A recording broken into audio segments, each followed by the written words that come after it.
Steve Dotto here. How the heck are you doing this fine day? Me? I am exactly where I want to be because I am about to answer your questions today on Ask Dotto Tech. What a great series of questions. I'm going to show you one awesome Google Map trick that you're going to be showing your friends and family. It's going to waste hours of your time over the next few days, guaranteed. 2 quick Gmail answers to questions posted by our community, and I'm also going to start to show you some of my favorite utilities. I've been getting a lot of people saying, what tools do you use? What are your favorite little tools and utilities? I show so many on the channel, but I'm going to show you the ones that I actually use day after day. And finally today, we'll make sure that you know how to get your question answered here. Where is here?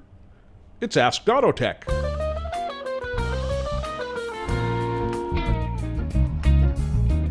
The first question that we have today was a surprise to me. I didn't know that this service was available till I started to research. Thank you, Nadine, who says, hey, Dotto Tech, she's back from Mexico. Good for you, getting back to work and struggling with using Google Maps or Google Earth to get roofing dimensions. Now, I thought they would be simple, but I'm not finding any good tutorials or examples or suggestions. I never thought about using Google Maps or Google Earth for measuring area of things, and it got me thinking there must be some tools. So I found a couple of resources and sent them to Nadine, but then I went and I played with it myself, and oh my gosh, did I have fun. Let me show you one of the things that I found. This is from a company called Google Map Developers. It's a free little service that allows you to measure surface areas. And I was thinking, measuring surface areas of roofs, that's pretty minute and pretty much detail. And it does work for this, but I'm not going to show you a roof. Instead, I'm going to give you a different example. Imagine you worked at a city and you needed to order fertilizer or grass seed or something for a park. And you didn't know how big the park was. I'm sure it's somewhere in the registry, but you needed a quick measurement of a lot size. So here we've got a big park in downtown Vancouver. If I wanted to measure that, I could use this service from Google Map Developers, not associated with Google Maps, and watch this. You click on the points, and you basically outline the surface area of the thing that you want to measure. And look, it gave me an extra point here for this little dog leg. I pull it down, and so it's not 100% accurate, but I've pretty much got that circled. What it's done is it's created this whole basic program, but this is the answer right here. It's 13,219 meters, or 3.27 acres. So if I'm calling for quotes on fertilizer, I can say, look, I need about 3.5 acres worth of fertilizer for this, and the other thing. I've quickly measured the surface area using Google Maps in a free service. I don't know about you, but that is one cool app. So thank you so much, Nadine, for asking the question. I hope it works as well for roofs. I imagine as you start getting to that small surface area that it becomes that much more critical. So I think it's just good for broad estimates. I imagine somebody's still got to get up there with a tape measure and do the actual measurement if you're, say, ordering roofing tiles and that sort of stuff. But great question from Nadine. Have you heard the big news? Ask Dotto Tech has a sponsor, and it's a good one. Blockless, which is smart DNS and VPN services. What's a smart DNS? A smart DNS allows you to tell the internet that you are browsing the internet from a different location than the one you're in. Why would you want to fool the internet this way? Well, it's a great way to do things like watch Netflix from a different nation than you happen to be living in. I live in Canada. US Netflix, way better than Canadian Netflix. Using blockless domain name switching regional services, I can view my US Netflix from the comfort of my home in Canada. Best of both worlds. Global healthcare, better TV. What more could you ask? It's legal, it's safe, and it's easy to do. So I encourage you to check out Blockless. Let's get on to our next question. This one is actually a 2-part question from Mark and Carmeet. Mark is saying, thanks for the tips. Question: I am somewhat lazy at managing my Gmail account and let huge amounts of email pile up. How can I delete these in one shot rather than a page at a time? Not only, Mark, are you lazy at getting rid of your email, but you're also lazy at using the shift key. That's okay, I make lots of typos too. Good question. I'll answer it in a second, because we also have a question from Carmeet, who says, love the videos. Question: rechecking a non-Gmail account in Gmail.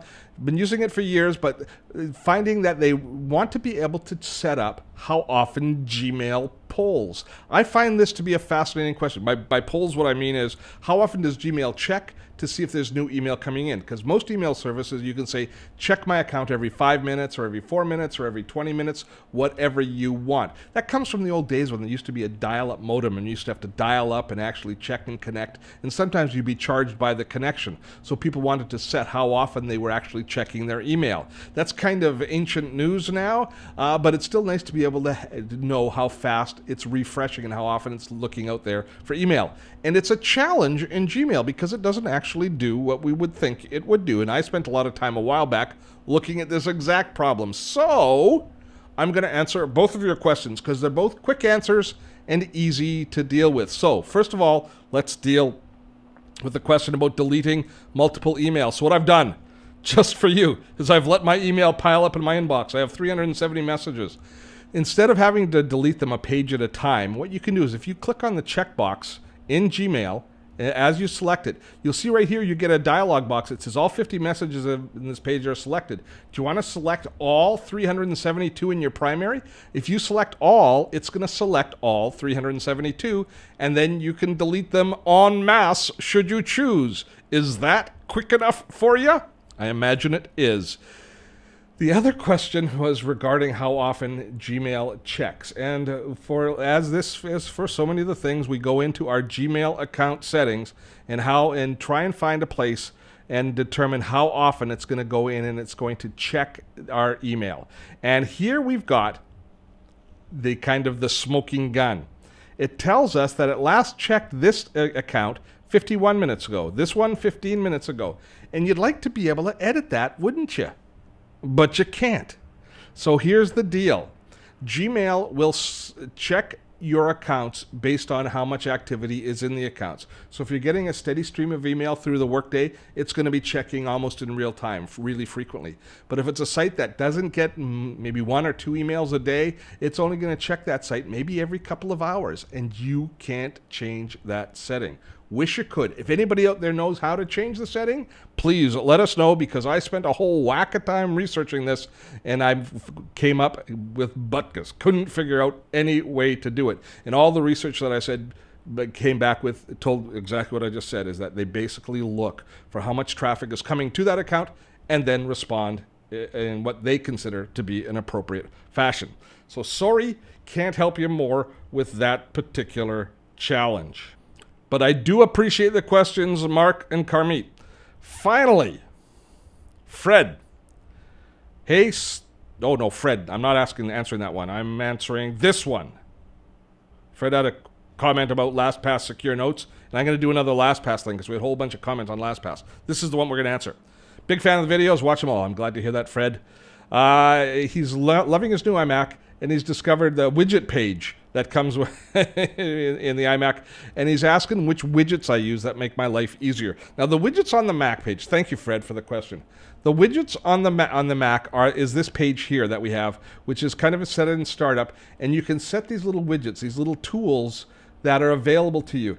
These are the ones that came stock on the computer when I installed the computer. I never install widgets. I just don't use them. I don't find them to be useful in the Mac universe. Having said that, you caused me to start thinking about the tools that I do use on an ongoing basis and every day, the little utilities. And I have had other people asking me about those. So I'm going to start, whenever we've got just a few questions and a little bit of extra time, I'm going to show you some of my favorite little tools. And quite often you'll find them installed here in my menu bar. So the one I'm going to talk about today, I'll create a link to the video on it, is one called Skitch that I use on a daily basis. Now, Skitch is super sophisticated screen capture software from our good friends at Evernote. And I'll show you, just to give you an idea of how I use it on a daily basis. And I actually use it to support this, this feature. So I'm going to jump over to my YouTube channel here so that I have something useful up on the screen. And every day, a big part of what I do is I go through all of the different comments on the YouTube channel, and I'm going here for a reason because we're going to be talking about this again in a few moments. And I read through all of the different questions that we get posted here in the comments area of YouTube.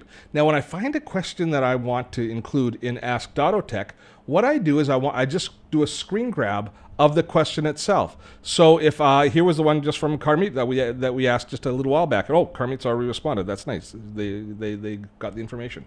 But what I'll do is I will choose under the in the menu here called Skitch that I've installed from Evernote, something called a crosshair snapshot. It'll allow me to do a little snapshot of part of the screen image. I just do that. I highlight what it is that I want to capture. I capture it. It creates a little snapshot. Now, it will actually save these snapshots to Evernote, so you can use this also for archiving information, but I just use it really quickly. All I do is I take that image then and I copy the image from here, jump over into Evernote where I store all of the questions that I have for Ask Dotto Tech, and I store them in this file here, and then I just paste it in so that it's ready to go, and I can use it as a graphic in the video. It's cheap, it's dirty, it's quick, but it does, it's dirty, it's not nasty dirty, it's just a cheap and quick way. I should be careful. It's naughty. It's a naughty way of doing things. But it's a very convenient way of grabbing the different elements that I'm going to use, creating quick screen grabs and captures. Now, there's lots of different capture tools. This one I'll create a link to. It's called Skitch. It's built into Evernote, and it also runs on both our mobile apps and our desktop apps. So that's kind of the tool that I've chosen to show you today. Now, the reason that I wanted to show you the reason that I wanted to jump over into the channel itself is I wanted to have a quick word with you about how you ask questions for Ask Dotto Tech, how you get your questions on. I'm looking forward to as many of your questions as possible, and we're setting up Facebook so that we can take questions on Facebook, but currently the best way to get your question answered is to just post it here in our community forum here in YouTube. The community there is active. If you post a question there, I check them each and every day, and I will do my best to respond. No guarantee. I don't know the answers to everything, but if I can answer you, I will, and if I can't answer you, I'll let you know that I can't answer you and try and give you an idea of where to go. But I appreciate all the questions. They give us great ideas, and they are what makes this show as popular as it seems to have already become. And that is all the time that we have for today on Ask Dotto Tech. Remember, Ask Dotto Tech is brought to you by our friends at Blocklist. If you want to learn how to see Netflix in other countries, drop by our Blocklist page. I'll describe the whole process to you, and you too might be able to open a whole new world of Netflix entertainment. Remember, subscribe to this channel, subscribe to our newsletter so you can hear about our upcoming live events and webinars and the like, and post your questions in the forum. Thanks to everybody who's asked questions. Thanks to you for viewing. Till next time, I am Steve Dotto. Have fun storming a castle.